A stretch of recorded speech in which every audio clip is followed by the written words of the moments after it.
Welcome to Chaos March Action. We are on map 5 of Montreal. We've had lots and lots of time to have maximum preparation here, so I think that we're going to have a good fight ahead of us. It's a 6v6 battle. We went between 5 and 6 for a while. Now that we've got it all sorted out, we're going to see what happens. We've got two excellent teams here. The Blakists forces are the red team attacking. The blue forces are the Duchy of Small. Teams are tied 2-2, so the winner of this will be able to take the planet that is underway, which is Outeach. We are going to be following this side. We have Hellhound joining us. We've seen Hellhound around a couple of times before, so not completely new to Living Legends, as we can see the Blakists forces are holding back, waiting for the other team to come in as they now open up some of their long-range weaponry, as looks like they've got some of their assets stuck in the water here. They have two sparkles in this list that have to get extremely close to do anything and need to be working as a tandem in order to do anything. As they get the first kill, they were able to get Rask down, so now they will have more carrying assets, but I don't think you have to worry about that on such a small map.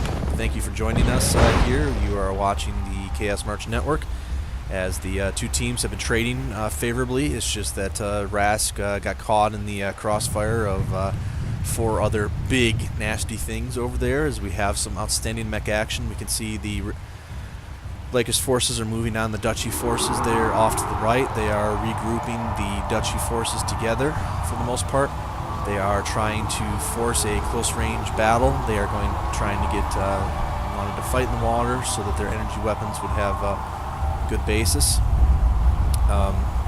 You can see Hellhound is enough of a veteran to know to keep firing backwards with his mech as they keep pushing backward. And I think that Duchy wants to open up some distance here, even though they're largely a close-range, brawly list. They have a lot of good distance weapons here. Hellhound is probably going to go down here. He's doing a good job trying to return some fire with those PPCs, but got a little too far behind the group.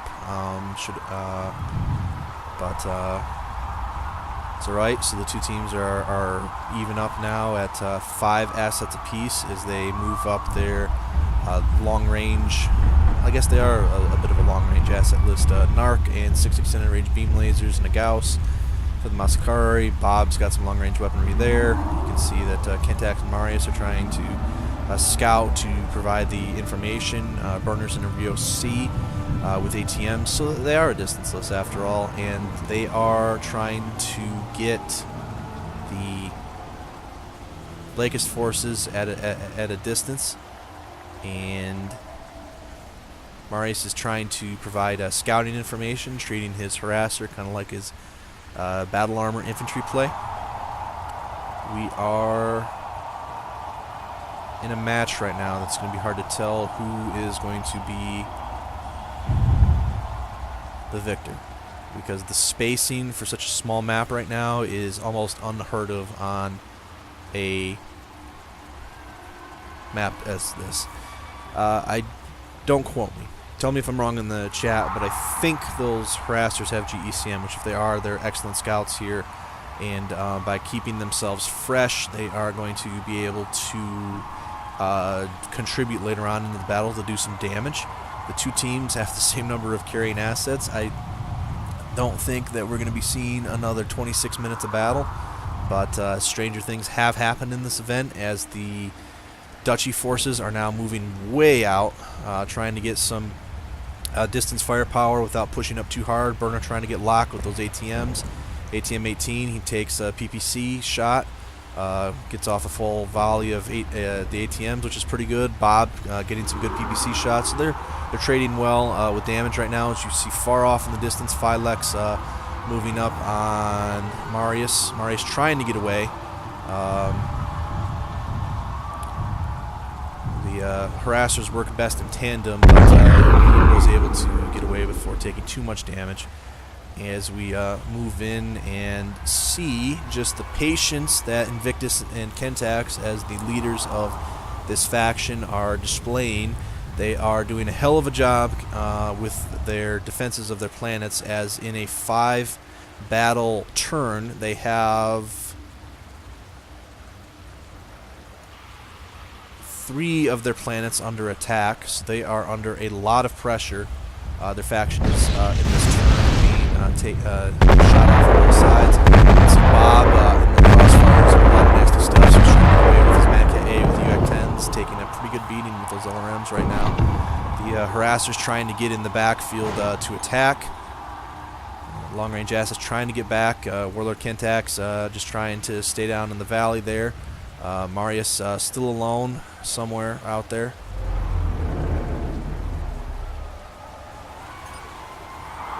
Teams are doing a good job of trading and doing damage to each other right now, as the Duchy forces are now a bit pinned in. Be curious to see where Marius is with his asset. He's sitting behind, reporting the enemy movements, perhaps a bit damaged. Trying to stay out of the battle till later in the fight, perhaps. He has the lowest armor at 25 tons. Has lots of speed to get away, as you saw that he escaped Phylex earlier. And now the high ground belonging to the Duchy forces being used against them, as the Blakist forces have the high ground. Warlord Kentax trying to blaze them a path forward. Bob is taking some pretty good damage, so Burner trying to set up some crossfire, and Kentax trying to get some of the fire himself. Bob getting a few shots off. Phylax is going to get him pretty good here. Phylax misses with his shot. We've got, do we have a video of the week happening here? Perhaps. This is a very long and interesting battle with many moving captions, as they now flank hard. Kentax hopefully can detect this and get away. Kentax telling him, Bob, move back. Kentax trying to get a couple of shots off while they move, reporting this to his teammates, and Burner trying to get up to support some sideways fire as Invictus is floating around somewhere. Kentax is probably going to go down. He's going to do as much damage as he can against that Morrigu as they move. The speed is an advantage for the Duchy forces right now, but that Morrigu at that close range is going to do some severe damage. As you can see, the crossfire set up. The crossfire is in favor right now of the Duchy forces. However, they are taking a nasty beating right now. They are surrounded in to one side of the map. You can see that the Sparkle is trying to support Bob the best he can. Bob is probably a prime target of everything they could shoot right now. Bob really doesn't have an escape path moving forward, so we're going to have the bulk of our battle here as they do get Phylex. Still anybody's fight. Bob needs to try to get away. He is probably going to go down here, so that's a lot of lost firepower. Can the Masakari carry? I just don't know. This is starting to look the way for the Blakist forces. Burner is moving up and doing what he can, but short of being able to get one of those assets down quickly, this battle could be over. Okay, they get Stubby. Now Burner trying to get away to get some damage on Proxima. Burner taking a lot of damage. Marius needs to get into this battle now. He needs to get in now. And there he is. Is Kentax down? No. So there's still a chance here. Marius is going to have to destroy worlds here against Thunderbird. And he does as much as he can, but I think now the Blakist forces are just down to the Ryokin and Invictus, and they're going to hunt Invictus hard here. And now it's just Invictus, and the planet will fall to the Blakist forces. Invictus will give it everything he has, but he just does not have the close-range firepower that he needs here.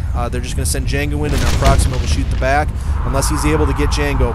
Invictus, the best in assault mech of anybody in this game. But asking him to take down this much tonnage is just going to require a miracle. Can he deliver it?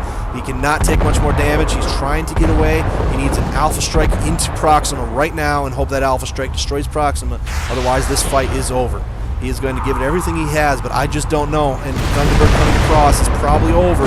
Invictus fighting with everything he has. He does not want this planet to go away. Thunderbird moving in. Invictus giving it everything he has. Trying to get a shot off now. Trying to get a shot off, and it's just not enough. Hell of a fight, but in the end the Blakist forces provide superior in the 5 fights, and after getting absolutely hammered in map 4 on the raid, they come back and provide a strong response. They bring out their first planet that they've successfully taken that was not already attacked by an enemy in the Chaos March for the first time. It took them 9 turns, but the Blakist forces have arrived and are slowly becoming perhaps a force to be reckoned with of the 5 factions in the Chaos March. We thank you for watching this weekend. Be sure to watch at twitch.tv/burner77 and the video that you're watching right now. Also be sure to search for Vic Viper's Playground for alternative videos, and Peter Lustig, Django's channel on YouTube. The links will be in the show notes. We thank you for watching, and we'll see you again next weekend as the Wolverine's Rebirth forces play as the Scythe Triumvirate on Saturday, and as the Duchy of Small Forces make their answer known against the Factory World Liberty for the Blakist forces. So we'll see if they come back around. We thank you for watching the Chaos March Network. Have a good week, everyone.